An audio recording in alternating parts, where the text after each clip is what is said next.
ராதிகா, பாக்யா இவங்க வாழ்க்கைக்கெல்லாம் வந்து ஒரு மிகப்பெரிய வில்லன், வில்லி அப்படிங்கிறதெல்லாம் யார் அப்படின்னா அது கோபிநாத் கூட கிடையாது. ஈஸ்வரி தான்.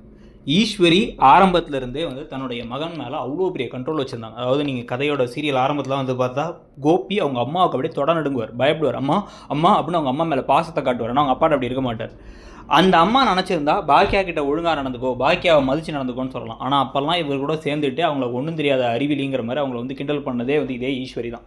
அதை பார்த்து தான் வந்து இனியாவும் செடியனுமே வந்து வளர்ந்ததே வந்து அவங்க அம்மாவை உதாசீனப்படுத்தி காயப்படுத்தி வளர்ந்துக்கிட்டு இருந்தாங்க.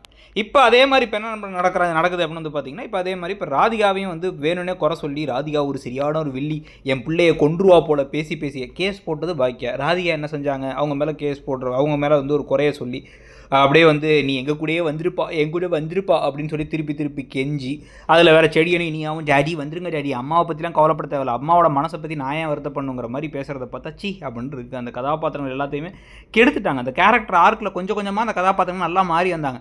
மாறி அந்த கதாபாத்திரத்தை சீரியலை முடிக்கணுங்கிறது அப்படியே கீழே போட்ட மாதிரி இருக்குது. அதில் நடிக்கிறவங்களுக்குமே வந்து இது வந்து அநீதி மாதிரி தான், ஒரு இன்ஜஸ்டிஸ்ன்னு சொல்லுவாங்கல்ல. ஒரு நல்ல கேரக்டர் ஆர்க்கில் நல்ல விதமாக முடிச்சு மனசில் பதியும் போது கடைசியில் சீரியல் முடியும் பொழுது அவங்க மேலே நமக்கு ஒரு நல்ல அபிப்பிராயத்தோடு முடிப்போம். அப்படி இல்லாமல் அந்த கேரக்டரே கெடுத்த மாதிரி ஆயிடுச்சு, ஈஸ்வரியிலேருந்து ஆரம்பித்து செடியன் இனியா வரைக்கும்.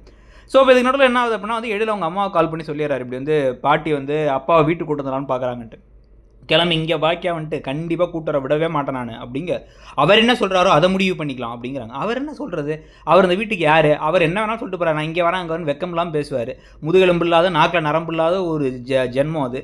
ஆனால் வந்து அவரை கூட்டு போகிறதுக்கு அவர்கிட்டே கேட்குறாங்கிறாங்க. அவர் உடனே வந்து நான் எங்கள் வீட்டுக்கே போகிறேங்கிறாரு. உடனே ராதியா கோச்சிட்டு போயிட்டாங்க. பாக்கியா ஷாக் ஆகிறாங்களாம், வீட்டுக்குள்ளே விடவே கூடாது, நீங்கள் என்ன நினைக்கிறீங்க?